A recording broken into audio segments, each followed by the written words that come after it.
Naglunsad ng bloodletting project noong linggo ang Barangay Palatio Council sa pamunuan ni Kapitan Bobot Guevara.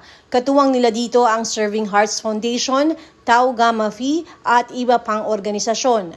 Nabatid na nakagawian na ng barangay ang pagsasagawa ng mga bloodletting drive kada 3 buwan na layong matulungan ang mga nangangailangan ng dugo, kabilang na ang kanilang mga kabarangay. Nagpasalamat ang kapitan sa mga tumulong para sa matagumpay na proyekto. Siya mismo ay nag-donate ng dugo. Nagkita tayo alas 6 ng umaga sa Panran. Tapos ngayon naman ay dumiretso tayo dito sa bloodletting ng Serving Hearts. Kapartner po natin ang Rotary Club of Metro Pasig at iba pang mga non-government tulad ng Tau Gamma. Ayun ang founder nila, si Mamot. Ayun. Picture mo nga yan. Ayan. Tau Gamma yan.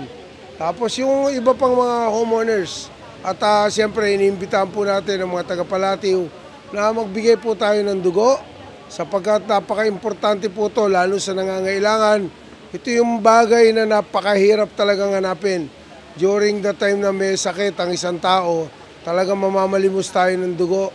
At ang paraan po natin dyan yung magbigay tayo ng dugo rito para may reserve po tayo sa blood bank para talaga in case of emergency ay madali po tayo makakahanap. So maraming salamat din po sa St. Gerald. Nakita nyo naman, nagpadala ulit ng food pack para sa proyekto po natin. So yung mga tao na yan, sana po pagpalain po kayo para mas marami pa pong matulungan ang inyong kumpanya. Muli po, sa ngalan po ng Palatio Barangay Council, maraming salamat po sa lahat ng sumuporta. Ang event po natin ngayon ay isa sa aktibidades ng Barangay Palatio para sa darating na fiesta ay ang bloodletting po. Ang bloodletting po natin ay every 4 months namin ginagawa dito sa Barangay Palatio. So noong nakaraang December, nagkaroon po tayo at ngayon po muli ay August. Ang pagkapistahan po ng aming San Agustin ay mayroon po muli tayong bloodletting. So nandito po tayo ngayon sa Palatio Bilog Covered Court po kung saan ang ating mga Palatueño na iba't ibang grupo po ang nakikilahok po sa ating bloodletting. Siyempre, ang sponsor po natin dito ay ang ating Barangay Captain, Cap Bobot Guevara and Council. At meron po tayo mga private sector na nag-sponsor po dito sa ating bloodletting.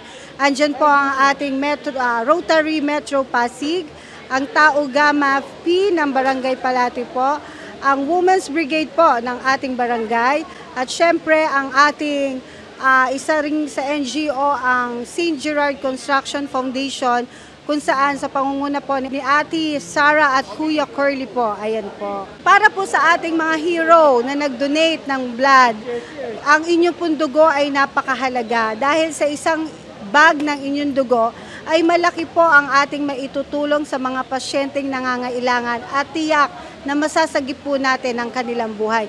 Muli po, kayo po ay isang bayani. Maraming salamat po sa regular na pagdodonate po dito sa Barangay Palatio. At syempre, nagpapasalamat din po kami dahil ito po ay hindi mangyayari kung hindi wala po sa tulong ng Serving Hearts. Sila po ang nag-organize at ang punong abala po dito sa ating bloodletting. Ang Serving Hearts po sa pangunguna po ni Inay Jackie at ang Batch 94 po ng Rizal High. Kami po ang unang mga gumaganap dito sa ating bloodletting. Sa mga sponsors po, syempre walang hanggang pasasalamat po at maraming salamat po syempre kay Lord dahil ibinigay po kayo sa amin sa Barangay Palatio na walang sawang tumutulong po sa lahat po ng event para makatulong po sa kapwa Palatueño po. Ginaganap po namin ngayon yung bloodletting ng Palatio Council dito sa Palatio Bilog. Makikita nyo, naka-batch 94 ako ng uniform kasi nga kakulab namin yung batch 94 ng Rizal High School. Nagsama-sama yung grupo dito sa Palatio, yung mga Homeowners Association, yung Tau Gamma Phi ng Palatio, yung lahat ng chapter ng Tau Gamma dito sa Palatio. Ganoon din yung Rotary ng Cap Bobot, yung Metro Pasig. Sila yung nagsama-sama para mas madami tayong makuwang donors ngayong araw. As usual, ganun tayo. 100 bags yung inaasam namin na makuha ngayong araw kasi last time, nung last bloodletting dito sa Bilog, naka 103 kami. So ini-expect namin mas mahigitan yung nakaraan dahil nga mas marami na tayong natulungan dito sa Barangay Palatio na nangangailangan ng dugo na nabigyan natin ng serbisyo ng libre. Kasama namin ngayon yung Quirino Memorial Hospital, yung QMMC sa yung tawag yung labor hospital. Itong ginagawa po namin ay hindi po para sa amin, kundi po para sa mga kababayan natin dito sa Pasig na nangangailangan ng dugo, na mabigyan natin sila ng libre. Sa sponsor namin, maraming salamat sa walang sawang pagsuporta nyo every time na may bloodletting kami. Lagi kayong nakasuporta para bigyan ng konting kasiyahan yung mga nagdo-donate ng dugo. Maraming salamat po na kay Kap Bobot, kay Kagawad Jean at sa buong pamunuan ng Barangay Palatio Council. At iniimbitahan ko na rin kayo sa susunod na bloodletting namin sa September 15 sa Barangay Kalawaan naman. Doon, magsama-sama uli ang Kaugama Chapter ng Kalawaan at ang buong Barangay Council ng Kalawaan ay makikisuporta sa gagawin namin bloodletting.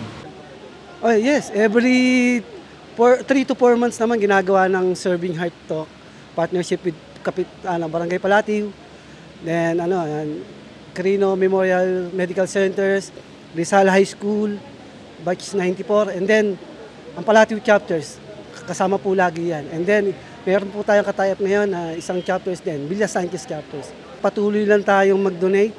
Health is wealth, sabi nga nila. Then, we are part, ang Palatio chapters. And part din po ito ng namin, 32nd anniversary celebration project namin.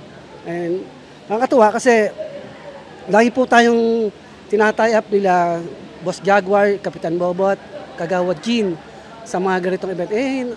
So much proud po kami kasi nagiging party kami. Masaya po kami naglilingkod sa ganitong mga ganitong event. Maraming salamat po pala sa pag-invite sa amin, kay Kapitan para po sa event na ito.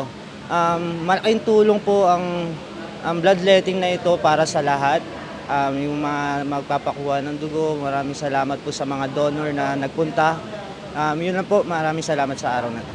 Ang mga naging successful donors nakatanggap ng mga grocery packs mula sa mga sumuporta sa proyekto.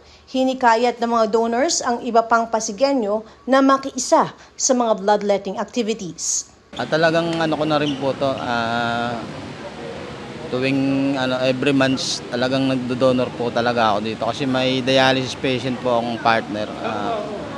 Mabilis kami nakakahingi rito. Kaya talagang gawain ko na po to every 3 months po. Nagdo-donor talaga ako dito. Opo, sobrang laking tulong po ito. Maraming tulong na rin po na ibigay sa amin ng Serving Hearts. Okay po, ganda dahil nag-donor ka na, may may giveaways pa na groceries. Maraming salamat po sa mga naging sponsor po ng Serving Hearts. Malaking tulong po to sa mga nagdo-donor. At nakakatulong din po sila sa mga nangangailangan ng dugo. Kasi gusto ko maranasan makapag-donate kasi hindi pa ako nakakapag first time ko.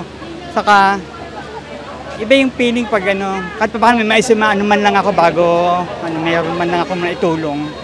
Masaya kasi masarap sa paramdam kasi kahit mawala naman yun okay lang yun. Kasi nung ko pa gusto ngayon lang natuloy. Sa mga kababayan natin na gusto mag-donate, pwede po kayo mag-donate. Willing po kayo mag-donate, okay lang po. Masaya naman po eh. Ako si Luan Peñano para sa latest ng iNews Pasig.